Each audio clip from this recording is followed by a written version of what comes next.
जय हिंद दोस्तों, आप लोगों का बहुत बहुत स्वागत है। आज हम लोग इस वीडियो में लास्ट वीडियो बनाने वाले हैं जिसका पार्ट नंबर 4 होने वाला है। एक्सरसाइज 8.2 क्लास 10 का क्वेश्चन नंबर 3। यदि 10a + b = √3 और 10a - b = 1/√3 कोमा देख दिया है 0 less than a + b less than equal 90 degree. यहाँ दे दिया a ग्रेटर देन b, तो a और b का मान ज्ञात कीजिए। तो सबसे पहले जो क्वेश्चन में हमारा दिया हुआ है 10a + b = √3, हम लोग इसको इस तरह लिख सकते हैं 10a + b = 10 में √3 ये 60 डिग्री का मान होता है। इसको कन्वर्ट कर दिए और इक्वल के सामने जो है ये दोनों देखते हैं, दोनों साइड 10 है, इसको हम क्या मन में ही इसको कट कर देंगे। तो हमारे पास बचेगा a + b और उस साइड पर बचा हुआ 60। इसको समीकरण फर्स्ट मान लेंगे। इस तरह दूसरा हमारे पास दिया हुआ 10a - b = 1/√3, तो इस 1/√3 को हम लोग बदल सकते हैं। इसको नोट कर देंगे 10a - b = 10 में ये 1/√3 30 डिग्री का मान है, तो ये 10 मान में काट देंगे, बचेगा हमारे पास a - b = 30। इसको समीकरण सेकेंड मान लेंगे। और इसमें देखते हैं हम लोग 2 चर वाले एक ही समीकरण पढ़े हैं जिसमें हम लुप्तीकरण एक विधि होता है। तो समीकरण 1 में से 2 को घटाएंगे, तो समीकरण 1 a + b = 60, a - b second form ये हमारे पास समीकरण दिया हुआ 30 डिग्री। तो घटाने पर साइन बदल जाता है, प्लस यहाँ है तो माइनस हो जाएगा, माइनस है तो प्लस, प्लस है माइनस, साइन बदलना है। एक प्लस एक माइनस कट के 0 बन जाएगा, प्लस प्लस दोनों मिलकर 1 भी मिलकर 2 भी हो जाएगा, इक्वल 60 में से -30 डिग्री घटेगा तो ये 30 डिग्री हो जाएगा। ये 2 गुना में है, उसका आ जाएगा भाग में, 2 से टेबल में काटने के बाद ये 15 हो जाता है। तो समीकरण 1 में b = 15 रखने पर तो हमारे पास समीकरण देखते हैं फर्स्ट a प्लस जहाँ b था हमारा 15 रख दिए हैं = 60, यहाँ दिया हुआ 60 प्लस अंक को उस पर भेजेंगे तो माइनस हो जाएगा और 60 में से 15 घटाएंगे तो 45 हो जाएगा। a का मान निकल गया और b का मान हम लोग पहले निकाल सकते हैं। अतः a = 45 degree comma b = 15 degree.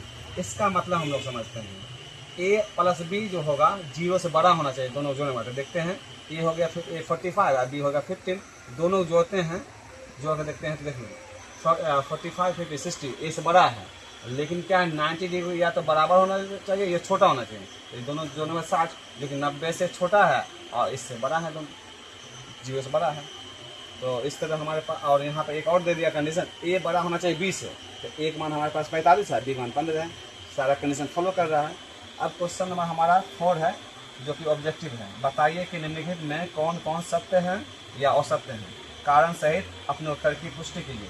इसको समझने के लिए थोड़ा सा हम लोग नोट को देखते हैं।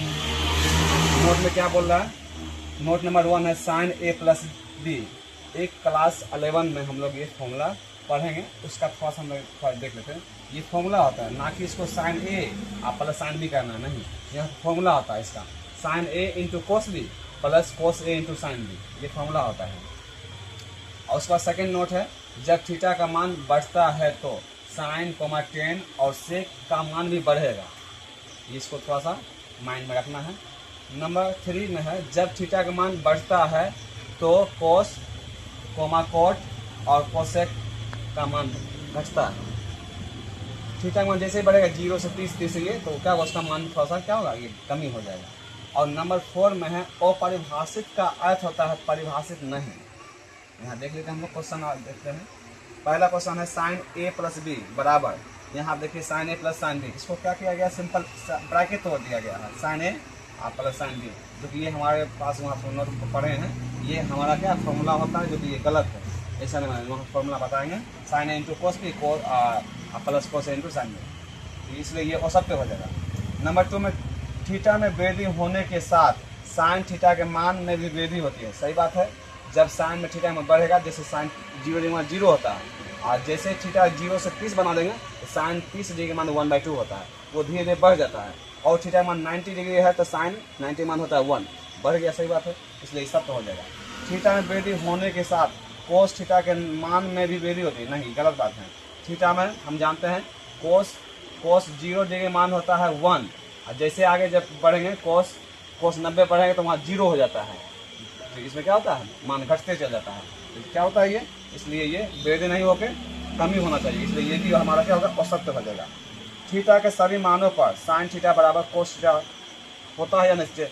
देखिए साइन 0 का मान यहाँ रखते हैं, साइन 0 मान 0, और कोस 0 मान अगर थीटा की जगह रखते हैं 0, इसका मान 0 होता है, और कोस 0 का मान हो जाता है 1, जो कि ये पहले ही कंडीशन क्या अनफॉलो हो गया, ये नहीं फॉलो नहीं किया है, इसलिए सभी मानों पर नहीं बराबर हुआ। एक मान है जब थीटा मान 45 डिग्री रखेंगे ना, तो साइन 45 का मान होता है 1/√2, और कोस 45 का भी 1/√2 का, एक कंडीशन है। लेकिन यहाँ पर अभी हम लोग क्लास 9-10 की बात कर रहे हैं, बाकी इंटर का अलग देखना होगा, इसलिए ये भी हमारा औसत हो जाएगा। इसको हम मिटा लेते हैं। नंबर 5 है ए बराबर 0 डिग्री पर कोट ए परिभाषित नहीं है। इसका मतलब होता है अपरिभाषित। जब कोट जहाँ ए है वहाँ पे 0 रखेंगे, और कोट 0 का मान होता है अपरिभाषित, जिसको हम लोग इनफाइनाइट बोलते हैं, इनफाइनाइट। तो वही बात है, क्या होगा, ये सत्य बात बोल रहा हूँ। तो यहाँ पर हम लोग नोट नंबर पढ़ लिए हैं। तो वीडियो देखने के लिए बहुत बहुत धन्यवाद। आप इसी तरह हमें सहयोग करें, हमारा समर्थन करें, हम लोग अच्छा से अच्छा कंटेंट आप लोगों तक पहुँचाएँगे। शुक्रिया।